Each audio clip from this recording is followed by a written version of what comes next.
The dust never settles in Redemption Creek. It swirls through the streets like whispered accusations, coating everything in a layer of suspicion and doubt. But on this particular morning in 1887, as the sun painted the wooden buildings in shades of amber and gold, the town was about to witness something that would shake its very foundations. A lone cowboy would make a choice that would prove sometimes the most dangerous thing you can do in the Old West isn't drawing your gun. It's standing up for the truth. Before we dive into this incredible story of courage and justice, make sure to hit that subscribe button and ring the notification bell. You won't want to miss the powerful stories we share every week right here on our channel. The morning air in Redemption Creek carried more than just the scent of sagebrush and coffee from Martha's Diner. It carried the weight of judgment, thick and suffocating as a dust storm. Every eye in town was fixed on the small figure walking down Main Street, her head held high despite the whispers that followed her like shadows. Sarah Mitchell had once been the town's beloved schoolteacher, her laughter as common as the church bells on Sunday morning.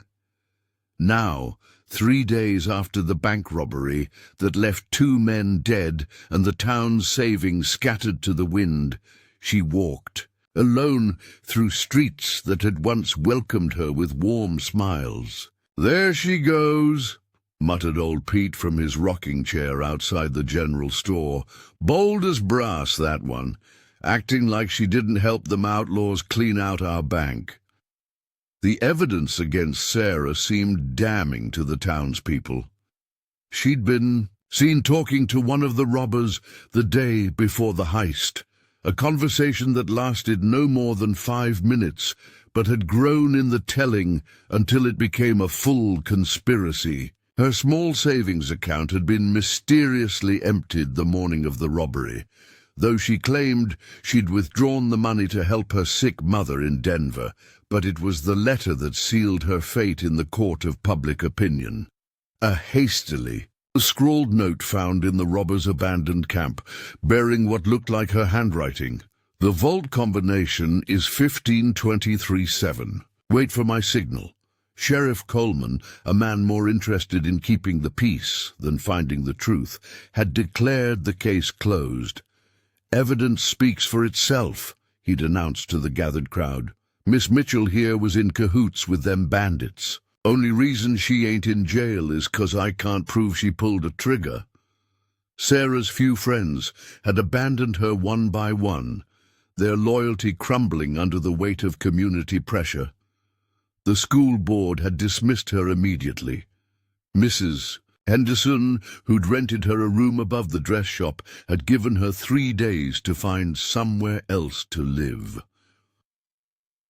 As Sarah approached the saloon where most of the town's men gathered to discuss her fate, the conversations died like candle flames in a strong wind. 40 pairs of eyes watched her every step, measuring, judging, condemning.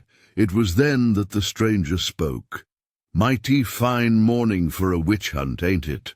The voice came from the shadows of the saloon's overhang, where a tall figure leaned against a wooden post. As he stepped into the sunlight, the crowd got their first good look at him. He was lean and weathered, with steel-grey eyes that seemed to see everything and judge nothing. His clothes were trail-worn but clean, and the Colt .45 on his hip hung with the easy familiarity of a man who knew how to use it. "Name's Jake Morrison," he said, tipping his hat to Sarah as she passed. "And I got to say, I've seen a lot of guilty folks in my time. This lady ain't one of them." The crowd stirred uneasily.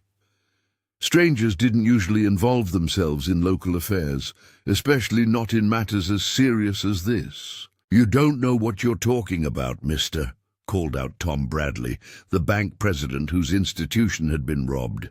"We got evidence. We got witnesses." Jake's smile was thin as a knife blade. "Evidence can lie, friend, and witnesses. Well, they see what they want to see most of the time. Sarah had stopped walking, her green eyes fixed on this unexpected defender. For 3 days, no one had spoken a kind word to her. No one had questioned the town's judgment. Now this stranger was doing both. "I appreciate your concern," she said carefully, "but you don't understand the situation here." "I understand plenty," Jake replied, his gaze never leaving the hostile faces surrounding them. "I understand that a town's got itself worked up into a frenzy, and they're looking for someone to blame. I understand that sometimes the easiest target ain't the right target." Sheriff Coleman pushed through the crowd, his hand resting on his gun butt. "Stranger, I'd advise you to move along. This here's a local matter." Jake's eyes met the sheriff's, and something passed between them, a recognition of sorts, the acknowledgement of 2 men who'd lived by the gun and understood its weight. "Sheriff," Jake said quietly, "I've been tracking the Dalton gang for 3 weeks. They hit your bank, sure enough, but they didn't have no inside help. They're too smart for that, and too careful." The crowd murmured, but Sheriff Coleman's face darkened. "You calling me a liar?"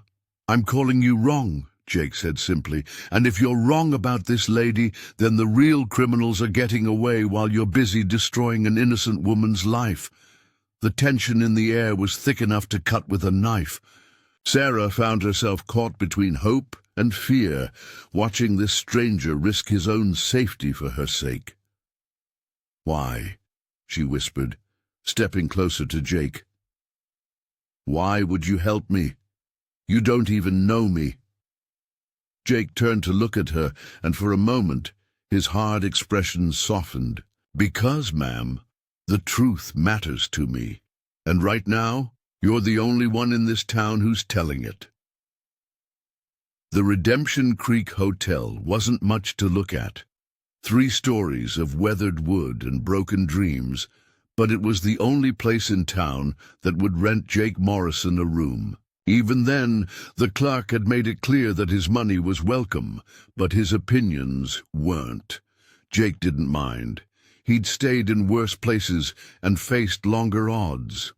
What bothered him was the sight of Sarah Mitchell sitting alone in the hotel's small dining room, picking at a plate of beans, while the other patrons whispered and pointed. He approached her table with 2 cups of coffee and a determination that had carried him through 15 years of tracking outlaws across the frontier.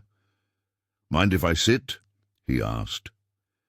Sarah looked up, her eyes red-rimmed from sleepless nights, and shed tears. "I'm not sure that's wise, Mr. Morrison. Association with me seems to be unhealthy for one's reputation in this town." "Good thing I never cared much about reputation," Jake said, settling into the chair across from her.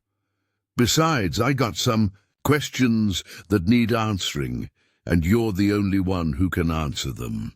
For the next hour, Jake listened as Sarah told her story.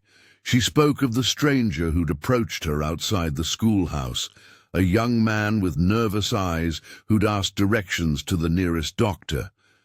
Her mother in Denver was indeed sick, and Sarah had withdrawn her savings to help with medical expenses. The letter with the vault combination was a mystery to her. She'd never seen it before Sheriff Coleman waved it in her face. "The handwriting," Jake said, studying the letter the sheriff had reluctantly let him examine. "It's close to yours, but not exact. See here?" He pointed to the way the letter G was formed. "You loop yours different. This was written by someone trying to copy your hand." Sarah leaned forward, hope flickering in her eyes for the first time in days. "You really believe me?" "I believe the evidence," Jake said. "And the evidence says you're being framed." That afternoon, Jake began his own investigation. He started at the bank, examining the scene of the crime with the practiced eye of a man who'd tracked killers across 3 territories. The robbery had been professional. too professional for a schoolteacher to have planned. They knew exactly where to go, he told Sarah as they walked through the empty bank after hours. Straight to the vault. No hesitation. That speaks to inside knowledge, all right. But not yours. Then whose? Sarah asked. Jake's eyes fell on the desk in the corner. Sheriff Coleman's desk, where he'd been working as a part-time security guard for the bank. A man with access to the building, knowledge of the routines, and the authority to cover his tracks. But Jake kept his suspicions to himself. Accusing a lawman was dangerous business, especially without proof. The next morning brought new developments. Jake had spent the night asking questions in the saloons and gambling halls, places where men's tongues loosened with whiskey and their memories sharpened with the promise of coin. Funny thing, he told Sarah as they met for breakfast. Seems Sheriff Coleman's been living pretty high lately. New boots, new saddle, been buying drinks for the house most nights. That's expensive behavior for a man on a lawman's salary. Sarah's face paled. You think but he's the sheriff. He's supposed to protect us. Badge don't make a man honest, Jake said grimly. Sometimes it just makes him better at being dishonest. Their conversation was interrupted by the arrival of Tom Bradley, the bank president. His face was flushed with anger and something that might have been fear. Morrison, he said, his voice tight. I hear you've been asking questions around town, stirring up trouble. Just looking for the truth, Mr. Bradley, Jake replied calmly. Seems to be in short supply around here. The truth is sitting right there, Bradley pointed at Sarah. We have evidence. You have a scared town and a convenient scapegoat, Jake interrupted. But you don't have the truth, and until you do, innocent people are going to suffer. Bradley's eyes darted nervously between Jake and Sarah. You're making a mistake, Morrison. A big mistake. This town don't take kindly to troublemakers. After Bradley left, Sarah turned to Jake with worry etched across her features. He's right, you know. You're putting yourself in danger for me. Why? Jake was quiet for a long moment, staring out the window at the dusty street where children played and women hung laundry, going about their daily lives while Sarah's world crumbled around her. I had a sister once, he said finally, back in Kansas. Town accused her of something she didn't do. I was young, scared, didn't stand up for her when I should have.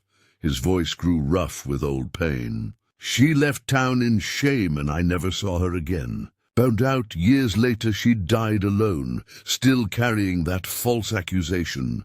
Sarah reached across the table and touched his hand gently. I'm sorry. I swore that day I'd never let fear stop me from doing what's right again, Jake continued. The truth matters to me because lies destroyed someone I loved. I won't let that happen again, not if I can stop it. As the sun set over Redemption Creek, painting the sky in shades of orange and red, Jake and Sarah sat in the hotel lobby, planning their next move. They had suspicions but no proof, hope but no guarantee of justice. What they didn't know was that Sheriff Coleman was watching them from across the street, his hand resting on his gun and murder in his eyes. The third day dawned gray and threatening, with storm clouds gathering on the horizon like an omen. Jake Morrison had spent the night in the stable, watching the sheriff's office through a crack in the wooden wall. His patience was rewarded just before dawn, when he saw Sheriff Coleman slip out the back door. Saddlebags heavy with what looked suspiciously like the bank's missing money. Jake followed at a distance as Coleman rode out to an abandoned mineshaft 3 miles outside town. There, hidden in the shadows of the old workings, Jake watched as the sheriff met with a figure he recognized from wanted posters. Bill Dalton himself, leader of the gang that had robbed the bank. You did good. Coleman, Dalton was saying as Jake crept closer. That schoolteacher's taking all the heat just like we planned. She's got that stranger asking questions, Coleman replied nervously. Morrison. He's getting too close to the truth. Dalton spat into the dust. Then maybe it's time Mr. Morrison had an accident. And maybe the schoolteacher too. Dead folks can't tell tales. Jake had heard enough. He'd found his proof, but now he faced a dilemma. He was outnumbered and outgunned, and Sarah was back in town, unprotected and unaware of the danger closing in around her. He made his choice quickly, slipping away from the mine and riding hard back to Redemption Creek. He found Sarah in her room at the hotel, unpacking the few belongings she had left. "We need to go," he said urgently. "Now, what's wrong?" Sarah asked, seeing the tension in his face. "Coleman's working with the Dalton gang. I saw them together. They're planning to kill us both to keep their secret safe." Sarah's face went white, but she didn't panic. Instead, she straightened her shoulders with a courage that reminded Jake why he'd been drawn to defend her in the first place. "Then we need to expose them," she said simply. "Running won't clear my name, Sarah. These men are killers. They won't hesitate to—" "Neither will I," she interrupted, her green eyes flashing with determination. "I won't spend the rest of my life running from a lie. If we're going to do this, we do it right." Jake studied her face and saw the steel beneath the schoolteacher's gentle exterior. "All right," he said, "but we do it my way." An hour later, Jake stood in the middle of Main Street, his voice carrying across the town as people emerged from shops and houses to see what the commotion was about. "People of Redemption Creek," he called out, "you've been lied to. The woman you've condemned is innocent, and the man you trust is a thief and a murderer." The crowd gathered quickly, their faces a mixture of curiosity and hostility. Sheriff Coleman pushed through the throng, his hand already on his gun. "Morrison, you're under arrest for disturbing the peace," he announced. "I'm disturbing something, all right," Jake replied. "I'm disturbing your comfortable lies." Sarah stepped out of the hotel, her chin raised defiantly. "Tell them, Mr. Morrison, tell them what you saw." Jake began to speak, describing his surveillance of the sheriff and the meeting with Bill Dalton. But his words were met with skepticism and anger from the crowd. "Prove it," shouted Tom Bradley. "You got any proof of these wild accusations?" "We got proof," said a new voice from the edge of the crowd. Everyone turned to see a young man with nervous eyes, the same man who'd asked Sarah for directions 3 days earlier. He stepped forward, his hands shaking but his voice steady. "Name's Billy Dalton," he said. "Bill's my brother, and I've been riding with his gang. But I ain't no killer, and I ain't gonna stand by while innocent folks get hurt for our crimes." The crowd erupted in shocked murmurs as Billy continued his confession. "Sheriff Coleman's been working with us for months, giving us information about bank shipments and security. The schoolteacher never had nothing to do with it. We forged that letter to throw suspicion off Coleman." Sheriff Coleman's face had gone pale, but his hand was steady as he drew his gun. "You're all liars," he snarled, "and dead liars can't testify." The shot rang out across Main Street, but it wasn't Coleman who fired. Jake's Colt had cleared leather with the speed of a man who'd lived by the gun for 15 years. Coleman's weapon flew from his hand as Jake's bullet shattered his wrist. "It's over, Coleman," Jake said quietly. "The truth's out now." But Coleman wasn't finished. With his good hand, he reached for a hidden derringer, his eyes wild with desperation and rage. "If I'm going down, I'm taking you all with me." This time it was Sarah who acted, grabbing a heavy brass spittoon from the hotel porch and bringing it down on Coleman's head with all her strength. The corrupt sheriff crumpled to the dust unconscious.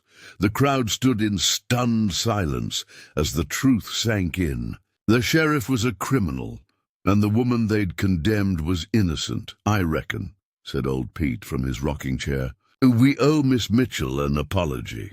1 week later, Redemption Creek was a different town. The morning sun still painted the buildings in gold, and the dust still swirled through the streets, but the atmosphere had changed completely. Where once there had been suspicion and judgment, now there was shame and a desperate desire to make amends. Sarah Mitchell stood in front of her classroom once again. But this time she wasn't alone. The entire school board was there, along with half the town, as they formally reinstated her as the head teacher and offered her a raise that doubled her previous salary. "We know we can't undo the harm we caused," said Mrs. Henderson, tears in her eyes. "But we want to try to make it right." Sarah accepted their apology with grace, though Jake could see the hurt still lingered in her eyes. Trust, once broken, wasn't easily repaired.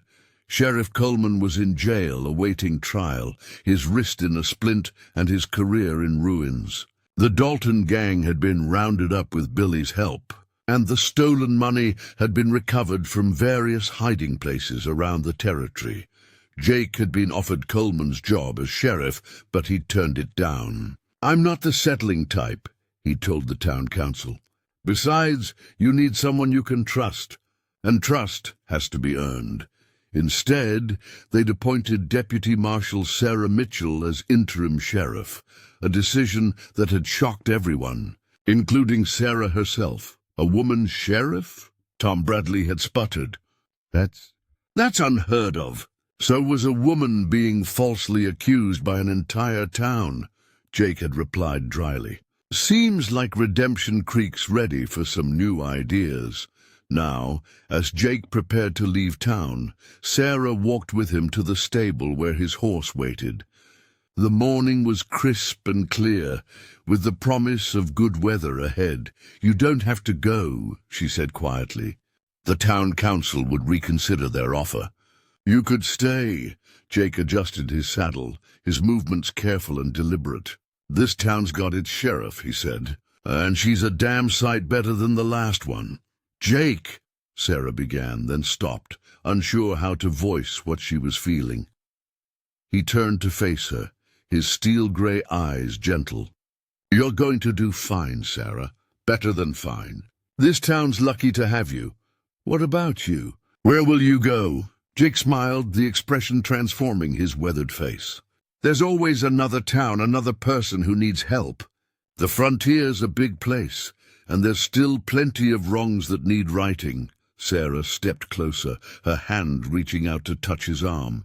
"The truth matters to you," she said, echoing his words from that first day. "It matters to me too now." "You taught me that. You already knew it," Jake replied. "You just needed someone to remind you that you weren't alone." As Jake mounted his horse, the townspeople began to gather, drawn by some invisible signal. They came to see him off, the same people who'd been ready to run Sarah out of town just a week before. "Morrison!" called old Pete. "You ever find yourself back this way, you got friends here." Jake touched his hat brim in acknowledgement, then looked down at Sarah one last time. "You take care of yourself, Sheriff Mitchell. And remember, sometimes the hardest thing to do is also the right thing to do." "I'll remember," Sarah promised. "And Jake, thank you for everything." Jake spurred his horse into motion, riding slowly down Main Street as the townspeople watched.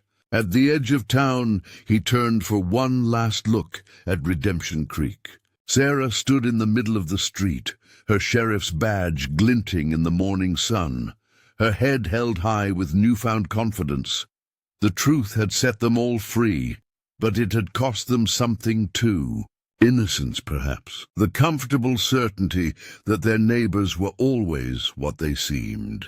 But in its place, they'd gained something more valuable, the knowledge that courage could triumph over fear, and that sometimes a stranger's faith in you could help you find the strength to believe in yourself. As Jake disappeared over the horizon, heading toward whatever adventure awaited him next, the people of Redemption Creek began the long work of rebuilding their community on a foundation of truth rather than suspicion. And in the schoolhouse, Sheriff Sarah Mitchell began planning lessons that would teach the next generation that justice wasn't just about punishment. It was about having the courage to stand up for what's right, even when the whole world seems to be against you. The dust still swirled through the streets of Redemption Creek, but now it carried something different on the wind. Not whispered accusations or bitter judgment, but the promise of second chances and the hope that truth, no matter how long buried, would always find a way to rise again. In the end, Jake Morrison's words proved prophetic. The truth matters to me, in a world where it's often easier to go along with the crowd, to accept convenient lies rather than fight for difficult truths. One man's courage to stand up for what's right changed everything. Sarah Mitchell learned that sometimes we must be our own heroes, that the strength to face injustice often comes from the most unexpected places, and sometimes from strangers who become friends when we need them most. The story of Redemption Creek reminds us that in the Old West, as in our world today, the most dangerous outlaws aren't always the ones with guns. Sometimes they're the ones we trust most, hiding behind badges and positions of authority. But it also reminds us that truth has a power all its own, and that one person willing to stand up for what's right can change the course of history. If this story of courage and justice moved you, make sure to subscribe to our channel and hit that notification bell. We bring you powerful tales from the American frontier every week, stories of ordinary people who did extraordinary things when it mattered most. Share this video with someone who needs to be reminded that truth and courage can triumph over fear and lies. Until next time, keep riding toward justice.